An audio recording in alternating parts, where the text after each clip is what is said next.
ನಮಸ್ತೆ ವೀಕ್ಷಕರೇ, ಯಾರೆಲ್ಲ ಪೈಲ್ 1 ಕಿಂಗ್ ಆಫ್ ವಾಂಡ್ಸನ್ನು ಆಯ್ಕೆ ಮಾಡ್ಕೊಂಡಿದ್ರಿ, ನಿಮ್ಮ ಎನರ್ಜೀಸ್ ಹೇಗಿದೆ ಅಂದರೆ ನೀವೊಂದು ಕಿಂಗ್ ಎನರ್ಜಿಯಲ್ಲಿದ್ದೀರಿ, ಅಂದರೆ ಒಂದು ಲೀಡರ್ಶಿಪ್ ಎನರ್ಜಿಯಲ್ಲಿ ಇರುವಂತಹ ವ್ಯಕ್ತಿ, ಬರುವಂತಹ ಅಬ್ಸ್ಟ್ರಿಕ್ಸಲ್ಸನ್ನು ಫೇಸ್ ಮಾಡುವಂತಹ ವ್ಯಕ್ತಿ, ಯಾವುದೇ ಕಾರಣಕ್ಕೂ ಎಂಥದ್ದೇ ಕಷ್ಟ ಬಂದರೂ ಗುಂದದೇ ಇರುವಂತಹ ವ್ಯಕ್ತಿ, ಬರುವಂತಹ ಚಾಲೆಂಜಸ್ನ ಫೇಸ್ ಮಾಡುವಂತಹ ವ್ಯಕ್ತಿ, ಒಂದು ಕಂಪ್ಲೀಟಾಗಿ ಸ್ಟ್ರಾಂಗ್ ಸ್ಟೆಬಿಲಿಟಿ ಮತ್ತು ಮಾರ್ಗದರ್ಶನ ಮಾಡುವಂಥವರು ಮತ್ತು ಮಾರ್ಗದರ್ಶನವನ್ನು ಫಾಲೋ ಮಾಡುವಂತಹ ವ್ಯಕ್ತಿ. ಬಟ್ ಒಮ್ಮೊಮ್ಮೆ ಕಾನ್ಫಿಡೆನ್ಸ್ ಲೆವೆಲ್ ಕಮ್ಮಿ ಆಗುತ್ತೆ, ನೀವು ಗೇನ್ ಮಾಡಿರ್ತಕ್ಕಂಥ ನಾಲೆಡ್ಜ್ ಕಮ್ಮಿ ಇದ್ದಾಗ ನಿಮಗೆ ನೆಗೆಟಿವಿಟಿ ಆಗೋ ಸಾಧ್ಯತೆ ಇರುತ್ತೆ.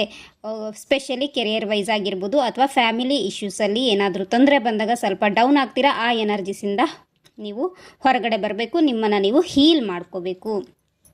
ಯಾರೆಲ್ಲ ಪೈಲ್ 2 4 ಆಫ್ ವಾಂಡ್ಸನ್ನು ನೀವು ಕ್ಲಿಕ್ ಮಾಡ್ಕೊಂಡಿದ್ದೀರಿ, ಸೆಲೆಕ್ಟ್ ಮಾಡಿದ್ದೀರಿ, ನಿಮ್ಮ ಲೈಫಲ್ಲಿ ಒಂದು ಸ್ಟ್ರಾಂಗ್ ಕೆರಿಯರ್ ಸ್ಟೆಬಿಲಿಟಿ ಬರ್ತಾ ಇದೆ.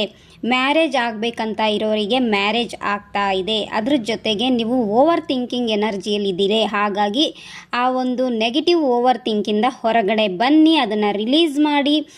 ನಿಮ್ಮ ಲೈಫಲ್ಲಿ ಸೆಲೆಬ್ರೇಷನ್ ಬರ್ತಾ ಇದೆ. ಬರ್ತ್ಡೇ ಆಗಿರ್ಬೋದು, ಮದುವೆ ಆಗಿರ್ಬೋದು, ಅಥವಾ ಬೇರೆ ಯಾವುದೇ ರೀತಿಯ ಒಂದು ನಿಮ್ಮ ಒಂದು ಗ್ರೋತ್ಗೋಸ್ಕರ ನೀವು ಒಂದು ಸೆಲೆಬ್ರೇಷನ್ ಪಾರ್ಟಿಯನ್ನು ಇಡುವಂಥದ್ದು, ಅಥವಾ ಬೇರೆಯವರ ನಿಮ್ಮ ಫ್ಯಾಮಿಲಿ ಮೆಂಬರ್ಸಲ್ಲಿ ಅಥವಾ ಫ್ರೆಂಡ್ಸ್ ನಿಮಗೆ ಇನ್ವೈಟ್ ಮಾಡುವಂಥ ಸಾಧ್ಯತೆ ಇದೆ. ಸೆಲೆಬ್ರೇಷನ್ ಎನರ್ಜಿ ನಿಮಗಿಲ್ಲಿ ಕಾಣ್ತಾ ಇದೆ.